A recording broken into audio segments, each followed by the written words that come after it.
오늘 우리에게 주시는 하나님의 말씀은 창세기 43장 1절에서 15절까지 말씀입니다. 제가 봉독해 올리겠습니다. 그 땅에 기근이 심하고 그들이 애굽에서 가져온 곡식을 다 먹음에 그 아버지가 그들에게 이르되 다시 가서 우리를 위하여 양식을 조금 사오라. 유다가 아버지에게 말하여 이르되 그 사람이 우리에게 엄히 경고하여 이르되 너희 아우가 너희와 함께 오지 아니하면 너희가 내 얼굴을 보지 못하리라 하였으니 아버지께서 우리 아우를 우리와 함께 보내시면 우리가 내려가서 아버지를 위하여 양식을 사려니와 아버지께서 만일 그를 보내지 아니하시면 우리는 내려가지 아니하리니 그 사람이 우리에게 말하기를 너희의 아우가 너희와 함께 오지 아니하면 너희가 내 얼굴을 보지 못하리라 하였음이니라. 이스라엘이 이르되 너희가 어찌하여 너희에게 또 다른 아우가 있다고 그 사람에게 말하여 나를 괴롭게 하였느냐. 그들이 이르되 그 사람이 우리와 우리의 친족에 대하여 자세히 질문하여 이르기를 너희 아버지가 아직 살아 계시느냐, 너희에게 아우가 있느냐 하기로 그 묻는 말에 따라 그에게 대답한 것이니 그가 너희의 아우를 데리고 내려오라 할 줄을 우리가 어찌 알았으리이까. 유다가 그의 아버지 이스라엘에게 이르되 저 아이를 나와 함께 보내시면 우리가 곧 가리니 그러면 우리와 우리 아버지와 우리 어린 아이들이 다 살고 죽지 아니하리라. 내가 그를 위하여 담보가 되오리니 아버지께서 내 손으로 그를 찾으소서. 내가 만일 그를 아버지께 데려다가 아버지 앞에 두지 아니하면 내가 영원히 죄를 지리이다. 우리가 지체하지 아니하였더라면 벌써 2번 갔다 왔으리이다. 그들이 아버지 이스라엘이 그들에게 이르되 그러할진대 이렇게 하라. 너희는 이 땅의 아름다운 소산을 그릇을 담아가지고 내려가서 그 사람에게 예물로 드릴지니 곧 유향 조금과 꿀 조금과 향품과 모략과 유향나무 열매와 감 복숭아이니라. 너희 손에 갑절의 돈을 가지고 너희 자루에 아귀의 도로 넣어져 있던 그 돈을 다시 가지고 가라. 혹 잘못이 있었을까 두렵도다. 내 아우도 데리고 떠나 다시 그 사람에게로 가라. 전능하신 하나님께서 그 사람 앞에서 너희에게 은혜를 베푸사 그 사람으로 너희 다른 형제와 베냐민을 돌려보내시게 하시기를 원하노라. 내가 자식을 잃게 되면 이르리로다. 그 형제들이 예물을 마련하고 갑절의 돈을 자기들의 손에 가지고 베냐민을 데리고 애굽에 내려가서 요셉 앞에 서니라. 창세기 43장을 보았습니다. 1절로 15절을 보았는데요. 야곱이 내가 자식을 잃게 되면 이르리로다 하죠.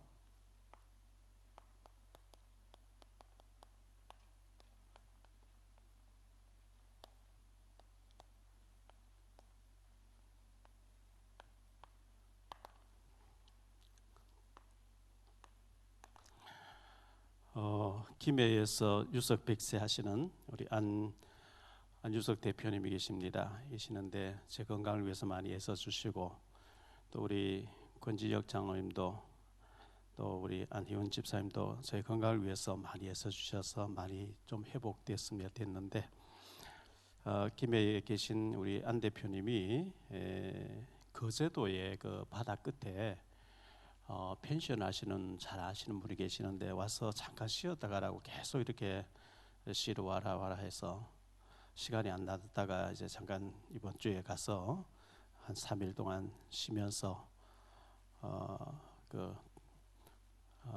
낚시도 그 방파제에 가서 낚시도 같이 하고 이렇게 했습니다. 그 펜션을 세채를 하고 계신 그 사장님에게 71세 되신 부부였는데요. 신앙생활 하시냐 하다가 교회 다니다가 안 다니신다고 그래서 복음을 전해서 이제 예수님 영접하고 신앙생활 하기로 이렇게 약속을 했습니다. 제가 몇 번 얘기를 한 적이 있었는데요. 10여 년 전에 서울대병원 세화동에 있는 서울대병원 장례식장에 가서 주일 저녁이었는데 예배를 드리는데 바로 옆에서는 목닥치면서 스님이 이제 그 불교식으로 장례식을 이렇게 거행하는 걸 봤습니다. 예배를 마치고 난 뒤에 이제 잠시 음식을 먹는데 앉아 있는데 보니까 스님도 이제 일을 마치고 나와서 식사를 옆에서 하시는 걸 보면서 제가 속으로 저 스님을 참 전도했으면 좋겠다. 그런데 금방 이제 목닥치고 나오신 그 분위기상 그 자리에 가서 전도할 수는 없잖아요. 그래 속으로 그렇게 생각하고 이제 지하실에 가서 차를 운전해서 나와서 이제 밖으로 나오려고 하는데 택시 승강장에 스님이 이제 택시를 잡으려고 하는 택시가 뭐 방향이 안 맞는지 그냥 가고 택시 다른 차는 안 들어오고 그래서 제가 그냥 지나칠 수 있는데 스님 앞에 차를 세우면서 스님 타세요. 어디까지 가시는지 모르겠지만 제가 모셔드릴게요 하니까 감사합니다 하면서 합장을 하면서 저 차를 타고 해화역까지 좀 태워주세요. 서울대 병원에 서울대 그 해화동 서울대 병원에서 해화역까지는 뭐 5분도 안 걸리는 짧은 거리거든요. 그래서 저보고 어느 사찰에 불자입니까? 저보고 불자 어느 사찰에 다닙니까? 이렇게 하길래 저는 불자가 아니고 목사입니다 하니까 깜짝 놀라면서 목사가 왜 중을 왜 태워주느냐고 이렇게 해서 전도하려고 태워드렸습니다 하니까 그래요? 잘 됐네요. 이러면 저 전도해 보세요 이러는 거예요. 그래서 이제 금방 이제 해화역 가까이 와서 근데 차를 돌려서 망우리까지 좀 태워달라는 거예요. 스님 저는 인천으로 가야 되는데 망우리는 반대 방향이잖아요 하니까 전도한다면서요.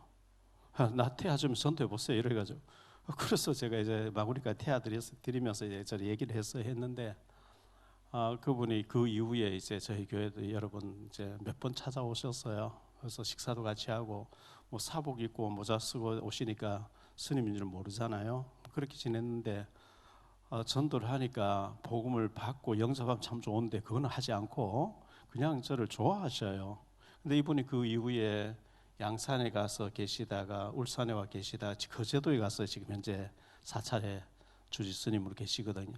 이분이 한국일보 기자 출신이에요. 똑똑하신 분이에요. 키도 크고 잘생기신 분이에요. 제하고 늘 이제 카톡을 주고받고 이렇게 하는데 이번에 제가 거제도 갔으니까 스님이 또 옆에 계시니까 전화하고 문자 드렸더니만 오셨는데 생선을 말린 것도 이렇게 사가지고 오셔서 같이 얘기를 많이 하고 식사도 같이 하고 좋은 시간을 가졌는데요. 스님 정말 지옥 갈 생각하니까 제가 가슴에 뭐 불이 붙잖아요. 예수 믿고 천국 가고 구원 받아야 되는데 이런 마음으로 얘기를 나눴습니다. 그래서 그 스님을 위해서도 제가 거제도에 한 번씩 내려가야 되겠다 이런 생각을 또 하게 됐고요. 올라오는 길에 경주에 여자 스님도 계시는 전에 저희가 갔던 곳이죠. 잠깐이나 들려서 복음 얘기해야 되겠다 싶어서 들려가지고 좀 얘기를 했는데 뭐 아직 시간표가 아닌지 목사님 저를 한번 전도해 보세요. 여자 스님도 그렇게 얘기해요.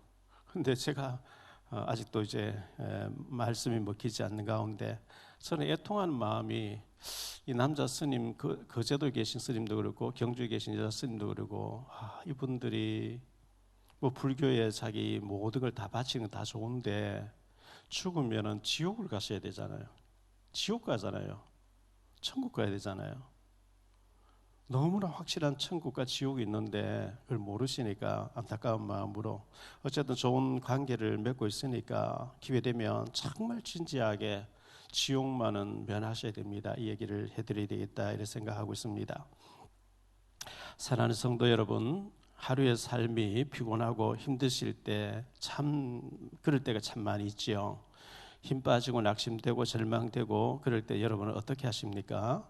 저는 힘들 때 이 찬송 부를 때 굉장한 영적인 힘을 주시거든요. 찬송 부르고 그리고 말씀을 읽을 때 하나님의 말씀을 읽을 때 그리고 기도할 때 그냥 힘을 얻게 돼야 됩니다.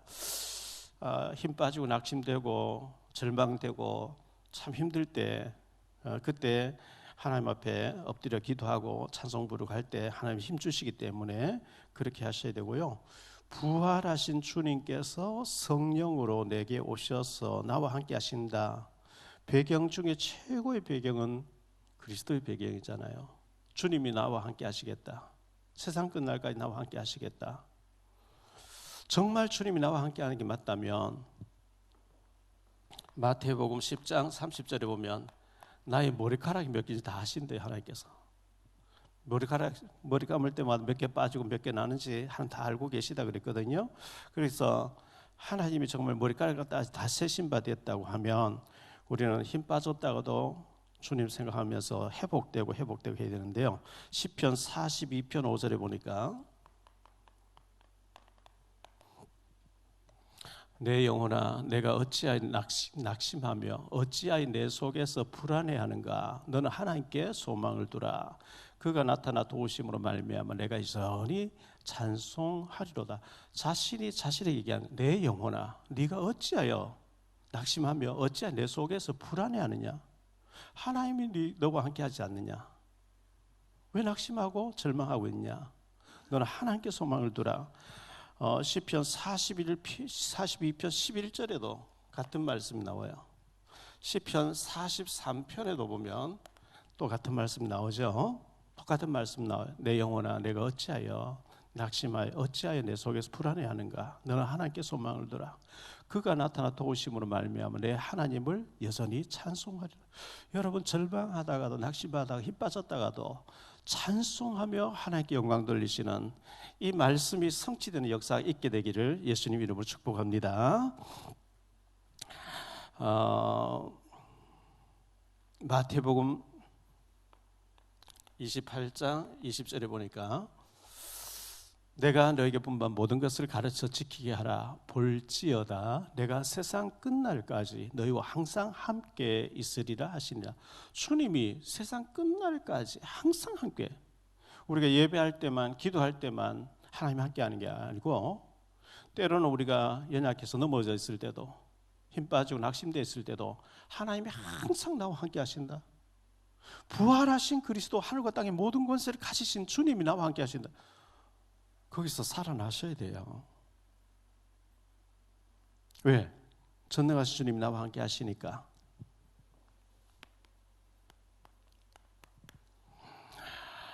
오늘 세 가지 말씀으로 말씀드리려고 하는데요. 기근 때에 그랬어요.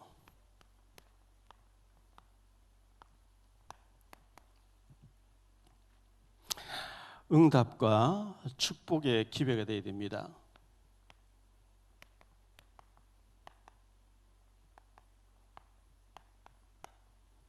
기근 때에 응답과 축복의 기회가 되어야 되는데요. 열왕기상 17장에 보면 사르밧 과부 얘기 나오죠.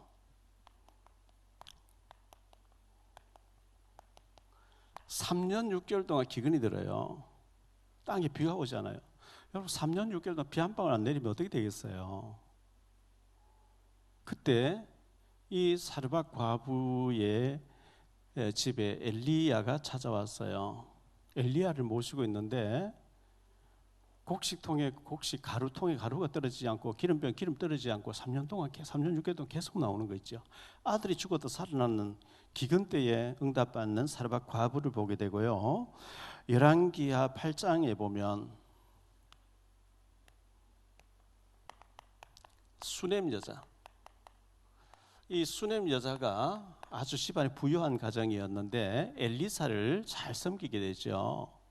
그런데 남편은 늙었고 애가 없어요. 엘리사가 명년 이맘때 네가 아들을 낳게 될 것이라.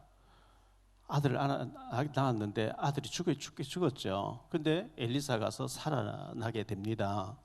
근데 엘리사가 와서 기근이, 하나님께서 7년 동안 기근다 했으니까 너는 블레셋에 가서 7년 동안 보내다가 와라. 7년 동안 블레셋에 가서 지내다가 기근이 끝나고 돌아오니까 자기 집도 논밭 전지도 전부 다른 사람이 차지하고 안 내놓는 거예요. 그래서 왕에게 호소하기 위해서 왔는데 왕이 게하시를 불러놓고 엘리사 선지자님의 일어났던 모든 일을 내게 얘기해봐라. 그래서 게하시가 엘리사의 비서실장이니까요, 엘리사에게 일어났던 모든 일들, 하나님의 역사를 쭉 얘기하고 있으면서 수넴 여자가 있었는데요, 애가 없었거든요. 근데 지극정성으로 엘리사를 섬기고 하는데 엘리사가 아들을 안게 될 것이 되는데 아들이 태어났어요. 근데 아들이 죽었어요. 엘리사가 기대는 살아났어요. 그때 여자가 왕에게 호소한다 들어오니까, 아, 왕이여, 내가 방금 얘기했던 여자가 바로 저 여자입니다. 왕이, 당신이 그런 사람이냐? 예, 그렇습니다. 근데 어떤 일로 왔냐? 예, 제가 엘리사 선지자 지시받고 7년 동안 블레셋에 살다 왔는데 내 집도 논밭전 전부 다른 사람한테 붙이고 있으면 안 내놓습니다. 특별 장관을 세워가 7년 동안 부려먹은 것까지 다 내놔라. 이렇게 왕이 지시해 준 장면을 성경 기록하고 있지요. 열왕기상 18장에 보면 오바다 얘기가 나옵니다. 오바다라고 하는 사람이 나오는데 이 중직자죠. 아합 임금이 너무 타락해요. 그의 부인 이세벨이 여호와의 종들을 다 잡아 죽일 때에, 기근 때에 땅굴을 파서 하나님의 선자 100명, 50명씩 땅굴을 파서 숨겨두고 먹을 것을 제공하는 오바다가 중요한 인물로 성경 기록하고 있죠. 이 요셉도 지금 현재 기근 때에 응답받는 것을 보여주고 있거든요. 우리가 이 기근을 참 잘 해석해야 되고 축복 기회로 삼아야 되겠는데요. 육신적인 기근도 문제지만 영적인 기근을 만났을 때 우리는 어떻게 해야 될까요? 아모스서 8장 11절에 보니까 주 여호와의 말씀이니라. 보라, 날이 이를지라 내가 기근을 땅에 보내리니 양식이 없어 주림이 아니며 물이 없어 가람이 아니요 여호와의 말씀을 듣지 못한 기갈이라. 아모스 선지자 계속 말씀 전하고 있는데요. 하나님이 계속 시대마다 선지자를 보내서 계속 말씀 전하고 있는데요. 그 율법책을 매일 읽도록 말씀해놨는데요. 양식이 없어 주림이 아니고 물이 없어 가람이 아니라 하나님 말씀을 듣지 못한 기갈이라. 지금 한국에 교회가 얼마나 많습니까? 노래방보다 교회가 많아요. 얼마나 교회가 많은지요. 극동방송, CBS, CTS만 틀면 얼마나 목사님 설교 많이 나옵니까? 그런데 홍수가 나버리면 마실 물이 없어요. 너무 교회가 많은데 원색적인 복음과 이 정말 살아계신 말씀으로 복음으로 충만하게 이런 부분이 약하기 때문에 굉장히 문제가 오죠. 호세아 4장 6절 내 백성이 지식이 없으므로 망하는도다. 내가 지식을 버렸으니 나도 너를 버려 내 제사장이 되지 못하게 할 것이요 네가 내 하나님의 율법을 잊었으니 나도 내 자녀들을 잊어버리리라. 하나님을 아는 지식, 예수님이 그리스도 되시는 그 영적인 지식을 몰라서 망한다 이렇게 말씀하고 있는 거거든요. 그래서 우리는 정말 이 하나님 대해서 잘 알아야 되고 예수님의 십자가 복음을 잘 알아야 되겠는데 시편 42편 1절로 2절에 보니까요. 하나님이여 사슴이 시냇물을 찾기에 갈급한 같이 내 영혼을 주를 찾기에 갈급하니이다. 내 영혼이 하나님 곧 살아계시는 하나님을 갈망하나니 내가 어느 때에 나가서 하나님의 얼굴을 배울까. 목마른 사슴이 시냇물 찾기에 갈급한 같이 내가 하나님을 찾기에 갈망합니다. 여러분 하나님의 은혜를 갈망해야 돼요. 정말 하나님을 사모해야 돼요.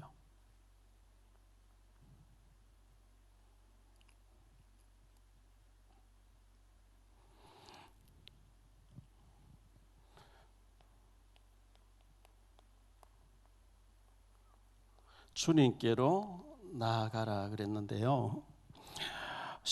이사야서 55장 1절로 9절을 보죠. 오라 너희 모든 목마른 자들아 물러 나오라. 돈 없는 자도 오라. 너희는 와서 사 먹되 돈 없이 값 없이 와서 포도주와 젖을 사라. 너희가 어찌하여 양식이 아닌 것을 위해 은을 달아주며 배부르게 하지 못할 것을 위해 수고하느냐. 내게 듣고 들을지어다. 그리하면 너희가 좋은 것을 먹을 것이며 너희가 너희 자신들이 기름진 것으로 즐거움을 얻으리라. 너희는 귀를 기울여 내게로 나와 들으라. 그리하면 너희의 영혼이 살리라. 내가 너희를 위하여 영원한 언약을 맺으리니 곧 다윗에게 허락한 확실한 은혜이니라. 보라 내가 그를 만민에게 증인으로 세웠고 만민의 인도자와 명령자로 삼았나니 보라 내가 알지 못한 나라를 네가 부를 것이며 너를 알지 못한 나라가 내게로 달려올 것은 여호와 내 하나님 곧 이스라엘의 거룩하신 이로 말미암음이니라. 이는 그가 너를 영화롭게 하였느니라. 너희는 여호와를 만날 만한 때 찾으라. 가까이 계실 때 그를 부르라. 악인은 그 길을, 불의한 자는 그의 생각을 버리고 여호와께로 돌아오라. 그리하면 그가 긍휼히 여기시리라. 우리 하나님께로 돌아오라. 그가 너그럽게 용서하시리라. 이는 내 생각이 너희 생각과 다르며 내 길은 너희 길과 다름이리라. 여호와의 말씀이리라. 이는 하늘이 땅보다 높음 같이 내 길은 너희 길보다 높으며 내 생각은 너희 생각보다 높음이리라. 전능하신 하나님께서 네 생각을 내려놓고 네 수준을 내려놓고 하나님께 나오라. 돈 없는 자도 오라. 목마른 자 나오라. 하나님으로 채워주시겠다. 이렇게 약속을 하고 있어요. 그래서 우리가 하나님을 갈급하게 찾아야 되고요. 어린아이가 엄마의 젖을 사모하듯이 주님을 사모해야 됩니다. 두 번째로 생각할 말씀은요, 내가 자식을 잃게 되면 이르리로다 그랬죠.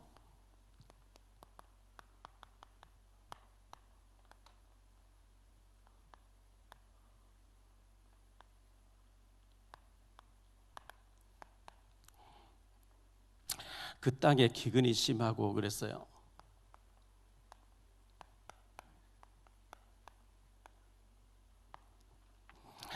1절 2절 말씀을 보면요, 그 땅에 기근이 심하고 그들이 애굽에서 가져온 곡식을 다 먹으며 그의 아버지가 그들에게 이르되 다시 가서 우리를 위해 양식을 조금 사오라. 기근이 너무 심한 거예요. 7년 풍년 들고 7년 기근이 드는데 2년 차거든요. 기근들은 2년 차에 너무 기근이 심한 거예요. 기근이 심하고 먹을 식량이 떨어졌습니다. 그러나 애굽에는 요셉의 지혜로운 정책으로 말미암아 창고마다 식량이 가득가득 차 있었습니다. 기근이 심하고 요셉과 그 가족을, 기근이 심해야만 요셉과 그 가족이 만날 수가 있는 거죠. 이미 형들이 와서 식량을 한번 사갖고 가서 돌아오지 않으면 안 되니까 시몬이라는 사람 한번 가둬놨어요. 그리고 너희 막내를 데려와 봐라. 그럼 정탐이 아니라고 내가 인정하겠노라. 요셉의 전략이었죠. 이 기근이라는 수단을 통해서 하나님의 크신 계획이 이루어지고 있어요. 기근이 심하고, 사실 기근이 없고 우리가 너무 풍요롭다. 너무 풍요로우면요, 하나님만 찾아요. 사람은 간사하기 때문에. 솔로몬 보세요. 너무 풍성하니까 타락하잖아요.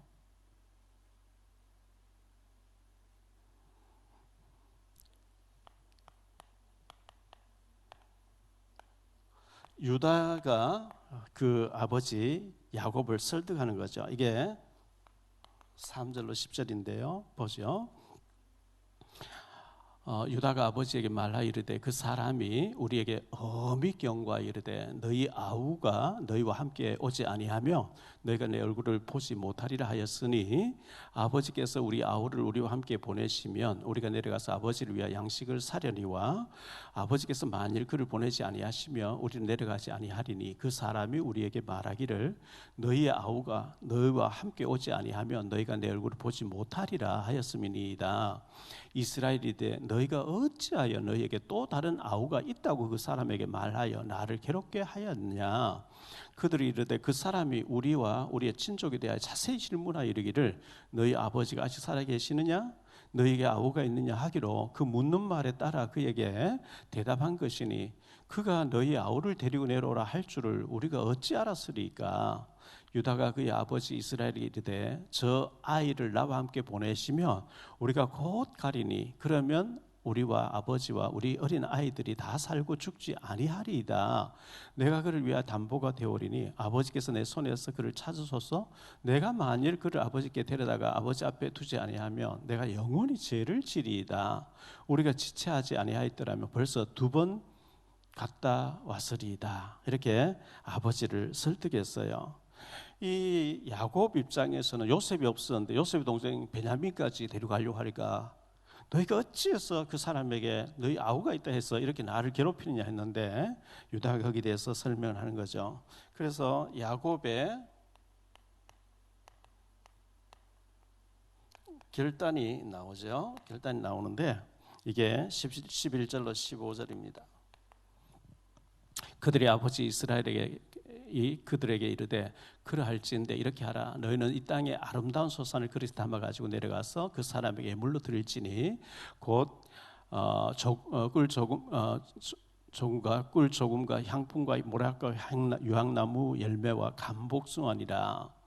너희 손에 갑절의 돈을 가지고 너희 자루 아기에 도로 넣어져 있던 그 돈을 다시 가지고 가라. 혹 잘못이 있었을까 두렵도다. 내 아우도 데리고 떠나 다시 그 사람에게로 가라. 전능하신 하나님께서 그 사람 앞에서 너희의 은혜를 베푸사 그 사람으로 너희 다른 형제와 베냐민을 돌려보내게 하시기를 원하노라. 내가 자식을 잃게 되면 이르리로다. 그 형제들이 예물을 마련하고 갑절의 돈을 자기들 손에 가지고 베냐민을 데리고 애굽에 내려가서 요셉 앞에 선이라 이렇게 말씀하고 있어요. 내가 사랑하는 베냐민, 내가 사랑했던 라헬의 아들이었는데 요셉은 사라졌고 베냐민 잃게 되면 이르리라. 내려놔야 되는 거죠. 우리 못 내려놓잖아요. 이 아이마저 하나님 데려가신다고 어쩔 수 없다. 잃으면 이르리로다. 야곱의 결단이었습니다.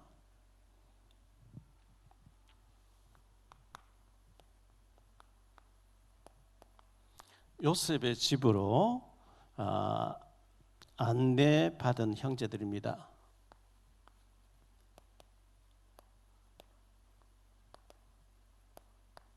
안내받은 형제들인데 불안해하는 형들이죠.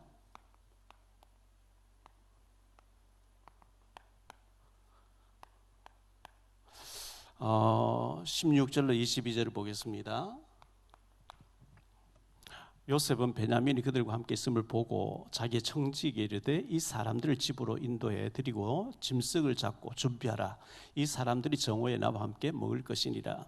청지기가 요셉의 명대로 하여 그 사람들을 요셉의 집으로 인도하니 그 사람들이 요셉의 집으로 인도되매 두려워하여 이르되 전번에 우리 자루에 들어있던 돈의 일로 우리가 끌려드는도다. 이는 우리를 억류하고 달려들어 우리를 잡아 노예로 삼고 우리의 나귀를 빼앗으려 함이로다 하고 그들이 요셉의 집 청지기에게 가까이 나아가 그 집 문 앞에서 그에게 말하여 이르되 내 주여 우리가 전번에 내려와서 양식을 사가지고 여관에 이르러 자루를 풀어본즉 각 사람의 돈이 전에 그대로 자루 아기에 있기로 우리가 도로 가져왔고 양식 살 돈 다른 돈도 우리가 가지고 내려왔나이다. 우리의 돈을 우리 자루에 넣은 자는 누구인지 우리가 알지 못하나이다. 그렇게 해명을 합니다. 하는데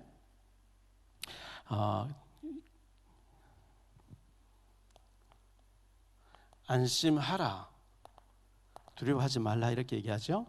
23절로 26절인데요.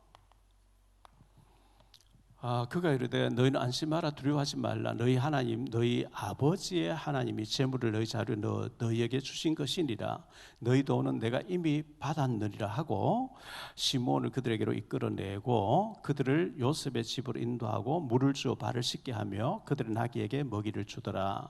그들이 거기서 음식을 먹겠다 함을 들었으므로 예물을 정돈하고 요셉이 정오에 오기를 기다리더니 요셉이 집으로 오매 그들이 집으로 들어가서 예물을 그에게 드리고 땅에 엎드려 절하니 그랬어요. 엎드려 절 해와 달과 별이 절하는 거 곡식단 절하는 걸 봤잖아요. 근데 청지기가 두려워하지 마라. 근데 형들이 벌벌 떠는 거예요. 지난번에 양식을 사갔는데 자루에 돈이 다 들어있었고 그래서 누가 넣은지 모르겠고 그때 돈도 가져왔고 이번에 양식 산 돈도 가져왔나이다. 안심하라. 너희 하나님께서 너희에게 주신 것이라. 요셉의 마음이 복받쳐 그랬어요.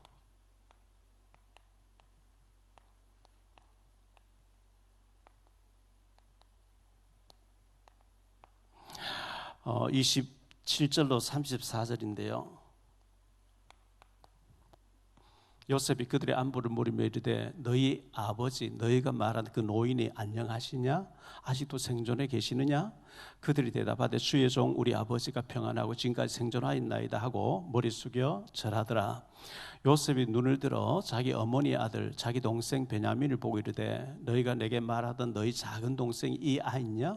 또 그가 또 이르되 소자여 하나님이 내게 은혜 베풀기를 원하노라. 요셉이 아우를 사랑하는 마음이 복받쳐 급히 울 곳을 찾아 안방으로 들어가서 울고 얼굴을 씻고 나와서 그 정을 억제하고 음식을 차리라 하며 그들이 요셉에게 따로 차리고 그 형제들에게 따로 차리고 그와 함께 먹는 애굽 사람에게 따로 차리니 애굽 사람은 히브리 사람 같이 먹은 부정을 입음이었더라. 그들이 요셉 앞에 앉되 그들의 나이에 따라 앉히게 하더니 그들이 서로 이상히 여겼더라. 요셉이 자기 음식을 그들에게 주되 베냐민에게는 다른 사람보다 5배나 주매 그들이 마시며 요셉과 함께 즐거워하였더라. 근데 요셉이란 사람 동생인데도 동생인 줄 상상을 못하고 요셉은 애굽 언어를 쓰고 그 형제들은 가나안 언어를 쓰니까 통역을 세워 사니까 요셉인 줄 알지 못하는데 요셉이가 그 형들의 나이에 따라서 형들의 순서대로 딱 자리를 앉히게 되니까 그들이 서로 이상히 여겼더라 이렇게 말하고 있죠.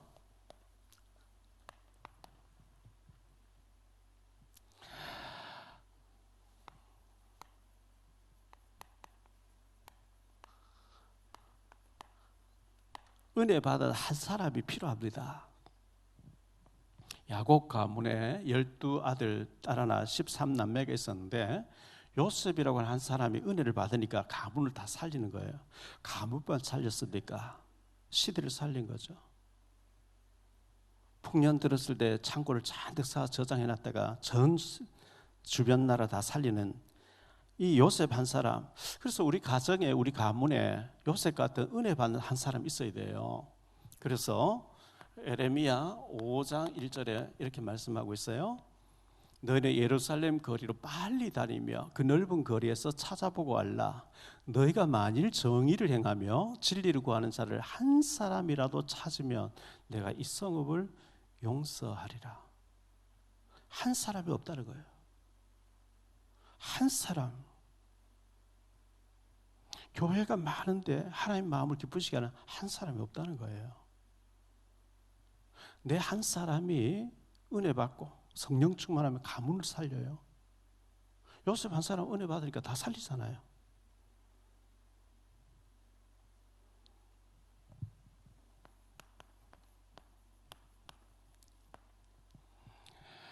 이 기근 때 축복받은 사람은 기근 때 쓰임 받는 사람이거든요. 가정이 어렵고 교회가 어렵고 국가가 어려울 때 쓰임 받는 우리 자신이 되도록 주님 나를 서주옵소서. 나에게 성령 충만 주시고 기근 때에 내가 많은 사람 살리는 데 쓰임 받도록 우리는 그런 기도를 해야 되겠습니다.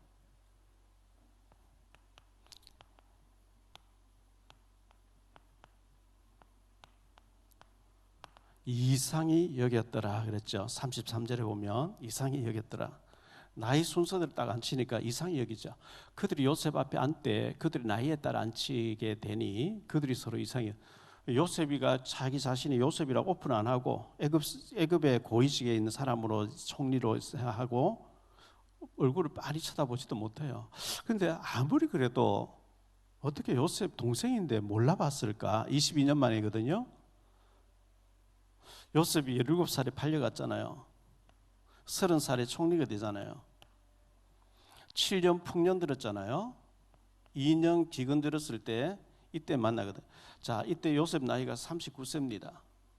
형들 만났을 때 22년 만에 만난 거거든요. 22년. 근데 동생을 죽이려고 하다가 화난다고 죽이려고 팔아버렸는데 애굽이라는 최강대국의 최고 고위직에 요셉이 총리가 돼 있었다는 건 상상을 못하니까 요셉은 형들을 알아보고 청지기에게 시켜서 나이 많은 르벤, 시므온, 레위, 유다 쭉 이렇게 나이 순서 쭉 앉혔는데 자기들이 봐도 이상한 거예요. 자리를 탁 이렇게 명찰해서 탁탁 앉혔는데 뭐지? 요셉은 훤히 들여다보면서 모른 척하고 있고 형들은 뭐지? 왜 이렇게 이상하게 이토록 하지? 오늘 오후에 3부 예배에서는 43장을 44장을 가지고 이제 좀 말씀 생각하겠습니다. 베냐민 자루에 은자를 넣어놔요. 베냐민을 옆에 두고 싶어서. 이 요셉이 베냐민을 보고 난 뒤에 너무 막 울적해가지고 방에 들어가서 울고 얼굴 씻고 나오고 막 이렇게 하거든요. 그 복받치는 감정을 주체를 못해가지고.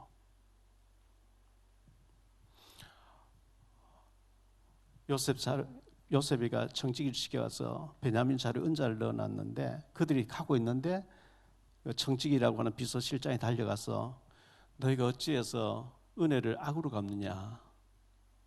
우리 주인이 점을 치는 은잔이 없어졌는데 아마 너희가 가져간 것 같다. 아닙니다. 그래서 자루를 나귀에 실어놨던 자루를 다 내려가지고 르우벤부터 마지부터 막내까지 자루를 다 풀게 하잖아요. 마지막 베냐민 자루 은잔이 나오니까 이 은잔 나온 사람은 우리 주인의 노예가 되어야 된다 하니까 그들이 다 사들고 와서 유다가 얘기를 하죠. 저 아이는 돌려보내주세요. 우리 아버지가 쟤는 못 보내겠다 하는 거 우리가 책임지고 데려왔는데 우리가 돌아갔을 때에 우리 아버지가 연세 많으신데 베냐민 없는 거 설명하기도 전에 죽습니다. 저 아이와 아버지 생명이 같이 연결되어 있는 하나로 연결되어 있기 때문에 데려가지 않으면 아버지 죽으니까 유다가 나를 노예로 삼으시고 저 아이 돌려보내주세요. 그렇게 나오죠. 45장에 가서 보면 요셉이가 더 이상 숨길 수가 없어요. 형님들 저는 요셉입니다. 기절할 정도 놀라죠. 하나님이 하신 일이에요. 어쨌든 소설 같은 이 창세기 얘기인데 소설이 아니고 하나님이 그렇게 하셨어요.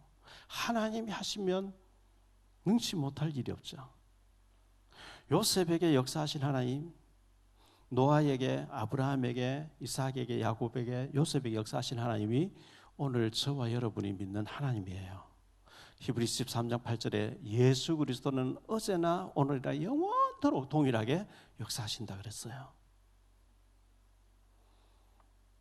요셉을 노예로 팔려가게 해서 꿈 해석을 통해서 총리 자리에 세우시고 기근을 통해서 가족을 만나게 하신 하나님이 저와 여러분에게 연단하시 훈련하셔서 우리에게도 축복하실 줄 믿습니다.